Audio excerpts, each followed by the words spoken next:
Menarik hari ini, penduduk Kampung Baru ditipu Kerajaan Barisan Nasional hidup-hidup.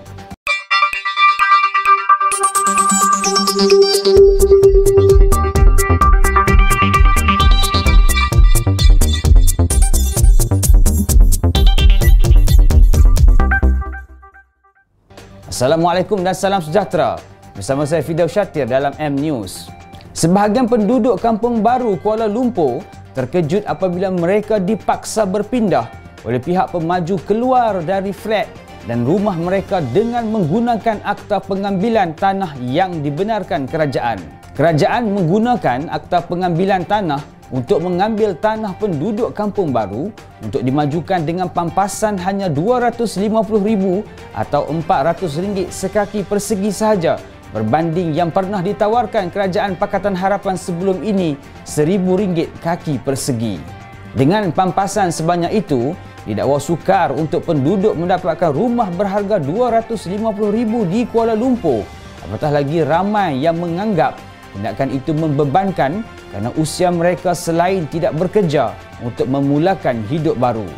Penduduk diarahkan mengosongkan unit mereka bagi memberi laluan kepada projek pembangunan semula kawasan itu menggunakan akta pengambilan tanah 1960 yang dihantar kepada mereka serta notis di dinding-dinding rumah. Pembangunan semula yang dirancang itu melibatkan kawasan penduduk yang menetap di dua jenis kediaman, iaitu di Flat Perbandaran Kemajuan Negeri Selangor (PKNS) dan rumah tanah persendirian. Berikutan itu, para netizen mula bertanya di mana para pejuang Kampung Baru. Malah ada yang membangkitkan propaganda UMNO Barisan Nasional semasa zaman Pakatan Harapan di mana wang pampasan penduduk perlu ikut harga pasaran. Ketika Kerajaan Pakatan Harapan mentadbir negara, Menteri Wilayah Persekutuan Khalid Abdul Samad telah membuat tawaran RM850 kaki persegi dan kemudian tawaran itu dinaikkan kepada RM1,000 sekaki persegi kepada penduduk Kampung Baru untuk membeli tanah mereka. Beliau berjaya mendapatkan persetujuan hingga 63% penduduk cadangan pembelian oleh kerajaan itu. 43.5 million an acre. That is the price. Pasal 1 ekar bersamaan dengan 43,500 lebih kaki persegi. So 1,000 per square foot is 43.5 million per acre. Mana ada tanah orang Melayu yang disyaratkan. Ketika itu pembangkang, termasuk Ketua Pembangkang Datuk Seri Ismail Sabri berkata, kerajaan tidak boleh menggunakan akta pengambilan tanah untuk membangunkan kampung baru kecuali untuk membina kemudahan orang awam seperti hospital. Tan Sri Anwar Musa pula berkata, RM850 sekaki persegi bukan nilai tanah di Kampung Baru dengan mengingatkan undang-undang memberikan hak bagi pemilik mendapatkan harga pasaran. Kampung Baru adalah kawasan yang sudah dibangunkan lah bro. Semua prasarana tersedia, yang beli bukan swasta tapi kerajaan, kata Anwar Musa kepada Khalid Samad.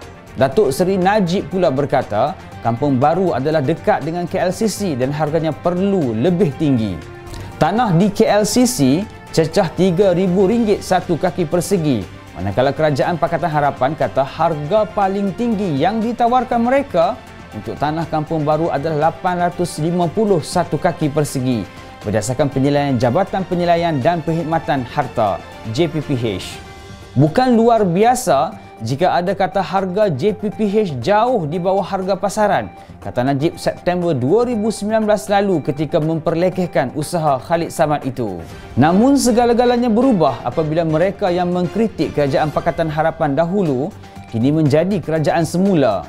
Sudahlah harga yang diberikan terlalu rendah, penduduk langsung tidak dijemput berbincang, malah pemberitahuan kepada penduduk hanya melalui notis yang ditampal di dinding rumah seolah-olah mereka dihalau begitu sahaja. Itulah nasib orang Melayu di Kampung Baru apabila kerajaan keluarga Melayu Islam ini kembali mendapat kuasa. Sekian buat kali ini. Untuk berita yang lebih menarik, jangan lupa like, komen dan subscribe M News. Jumpa lagi.